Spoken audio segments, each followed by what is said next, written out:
As I said, after around 2 months away and a very, very tough time, we are so happy to have you back. And again, our condolences, our love to you, the family. Thank I know you. we've all been messaging privately. You have. Here, and a lot of viewers. We had a lot of messages for you. How are you? I'm OK, thank you. I didn't feel ready to come back till now. And obviously the show was very respectful of that. It's weird because, of course, last time I was here, I was asking you all to celebrate with me because Dad, after a long illness this year, the first time he'd been poorly really ever in his life, and, you know, I spent a lot of this year in hospital when I was able to with him. And he'd made such a valiant recovery. We sort of loved him back to health, we felt.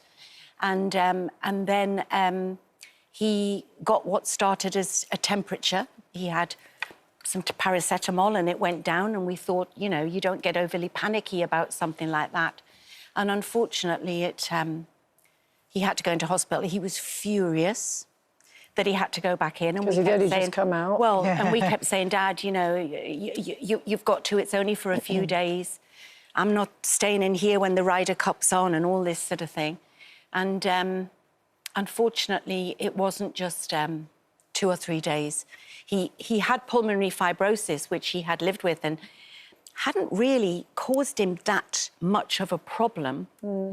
But the pneumonia on top, he just couldn't beat. And it was difficult because the hospital at the beginning, when he was taken in, yet again, had no visiting. So while he was just poorly in there, he felt very lonely and a bit scared, as thousands of people have for various illnesses this year.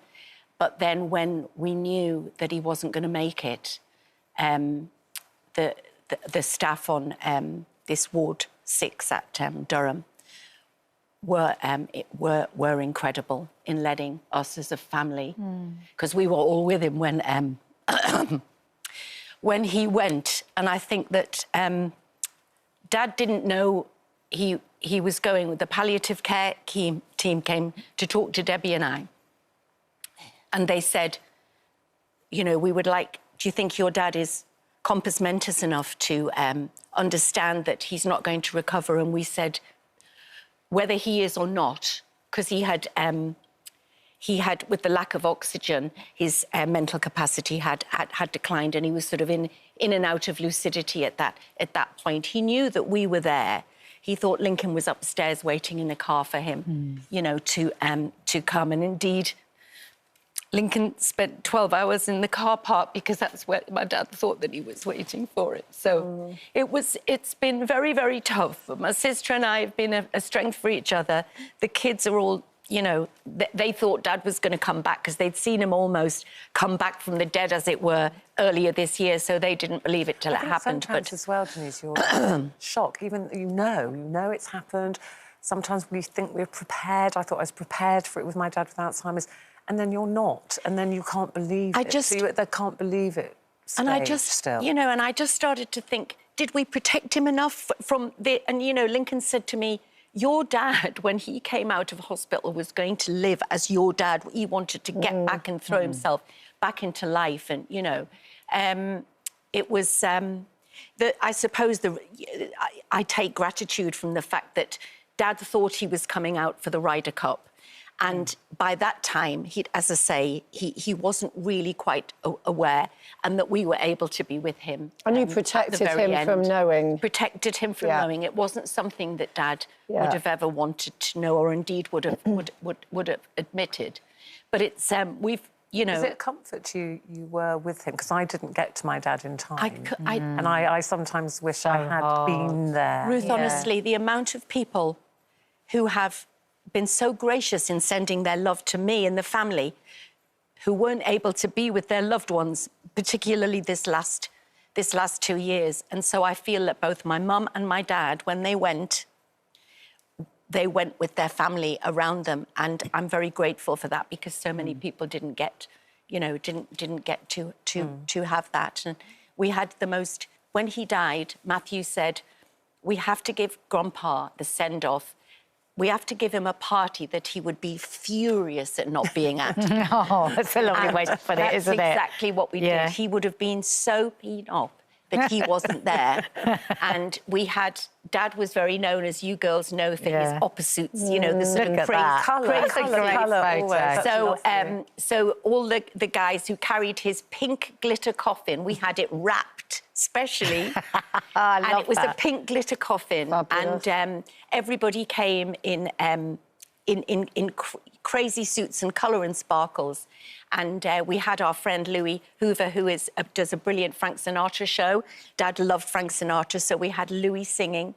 And we had a band. Matthew and Jamie put a band on, and it was a party. And we've had so many people say to us, we've been invited to many celebrations of life, which actually have just been a funeral. This was a proper celebration of a life lived. And, you know, you girls have been part of that life he lived. He loved this show. He watched it in his final... We loved him. He loved it. I was going to say, Denise,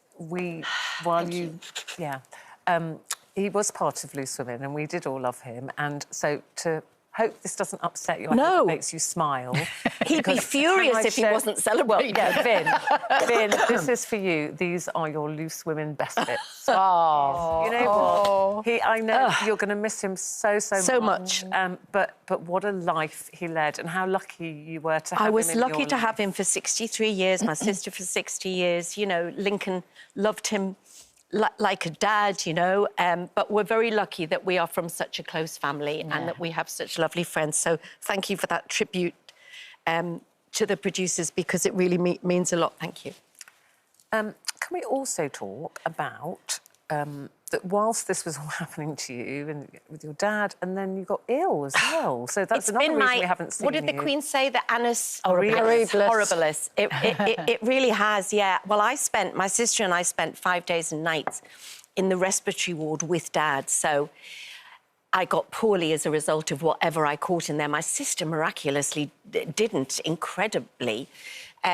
But I honestly feel I was the most poorly that I was in 20 years. And I had what was then diagnosed as chronic bronchitis, or the super cold, because with the super cold, I lost my taste and smell for a week. Drove to Manchester Airport to have the PCRs all negative, but I was in bed organising the funeral. My dad wasn't prepared to not be here, so he didn't have a kick-the-bucket file. So it's been, my poor sisters had to be, who's his lawyer? Where's this? Who was he with? You know, it's been one of those. So, yeah, it was pretty... Because you know how emotional you are when you're poorly. And it was really... I was proper poorly. Anyway, I got well enough. We then had the funeral. I felt well.